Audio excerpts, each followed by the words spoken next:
Subscribe करें हमारा channel धार्मिक व्रत कथा और इस बेल आइकन को प्रेस करें इसी तरह की और वीडियोस को प्राप्त करने के लिए। सादर प्रणाम श्रोतागणों, मैं प्रीति उपाध्याय आज एक बार फिर आपका धार्मिक व्रत कथा की यूट्यूब चैनल पर हार्दिक स्वागत करती हूँ। क्या आप जानते हैं गणपति को घर पर लाने के सही नियम क्या हैं? तो आज मैं आपको यही बताने जा रही हूँ, तो ध्यान से सुनिएगा। हम सभी जानते हैं कि गणेश जी माता पार्वती और देवों के देव महादेव के पुत्र हैं, अर्थात जिनकी वे संतान हैं उन्हीं के सर्वस्व गुण व शक्तियाँ सब कुछ उनमें वास करते हैं। जिस तरह भोलेनाथ देवों के देव महादेव हैं, उसी तरह गणेश जी सर्व देवों में प्रथम पूजनीय हैं। कोई भी शुभ प्रसंग, चाहे वो शादी हो, ब्याह हो, घर का वास्तु हो, नई दुकान का मुहूर्त, नए धंधे का मुहूर्त हो या कोई भी शुभ कार्य हो, सभी देवताओं की स्तुति से पहले गणेश स्थापना की जाती है और उनकी आगमन की स्तुति की जाती है। फिर गणेश स्थापना के बाद अन्य सभी देवताओं को निमंत्रण दिया जाता है। कहा जाता है कि गणेश को सर्वप्रथम पूजने से सभी कार्य निर्विघ्न पूर्ण हो जाते हैं। हम जिस किसी भी कार्य को करने जा रहे हों, वह बिना किसी बाधा के ही पूर्ण हो जाता है।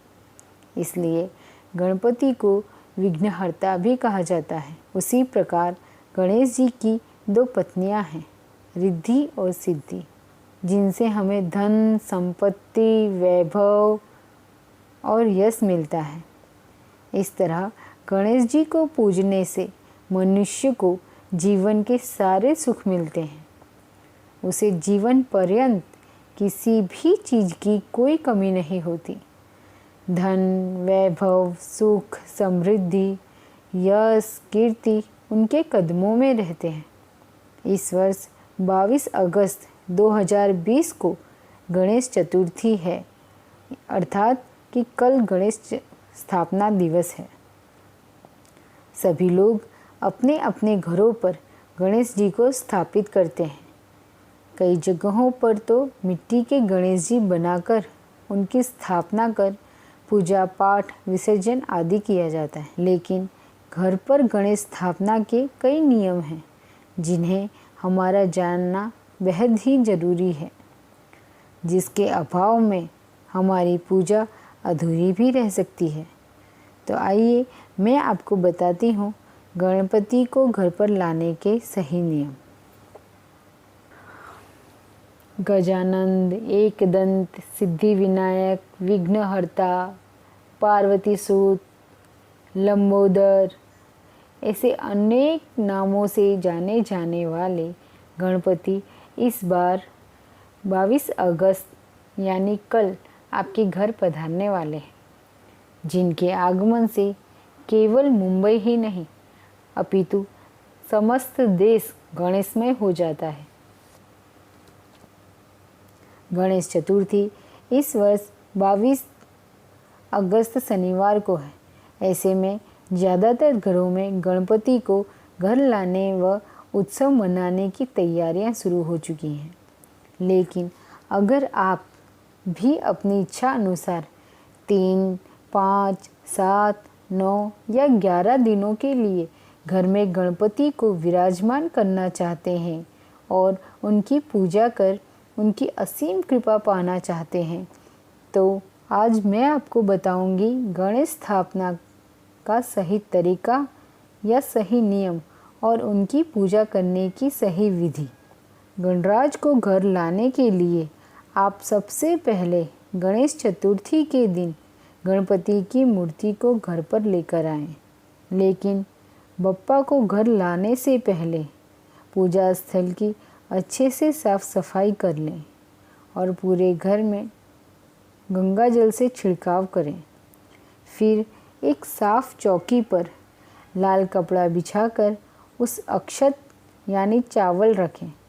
आप चाहें तो चावल का ढेर बनाकर रख सकते हैं या चावल का स्वस्तिक बनाकर रख सकते हैं और ओम गणेशाय नमः या ओम गं गणपते नमः मंत्र के उच्चारण के साथ गणेश जी की मूर्ति को चौकी पर स्थापित करें। इसके बाद बप्पा को दुर्गा घास या दूब या दुर्वा या फिर हम कहें कि पान के पत्ते से गंगा जल से स्नान कराएं और पीले वस्त्र चढ़ाएं।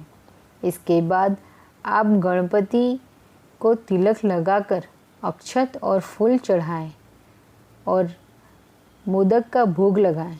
फिर आरती, कीर्तन व गणेश की कथा का श्रवण करें। यदि आप मोदक लाने में समर्थ न हो तो घर पर रखी हुई मीठी चीज़ जैसे कि गुड़, घी, शक्कर। यदि आप मोदक लाने में समर्थ न हो तो घर पर रखी हुई मीठी चीज़ जैसे गुड़, घी, शक्कर या घी मिश्री का भी भोग लगा सकते हैं। और सबसे ज़रूरी बात कि प्रसाद में प्रतिदिन पंचमेवा या पंचफल जरूर रखें। ये तो बात हुई गणपति की। अब मैं बात करने जा रही हूँ उनकी पूजा से जुड़ी हुई कुछ नियमों को भी। इसमें सबसे ज़रूरी है कलश और दीपक।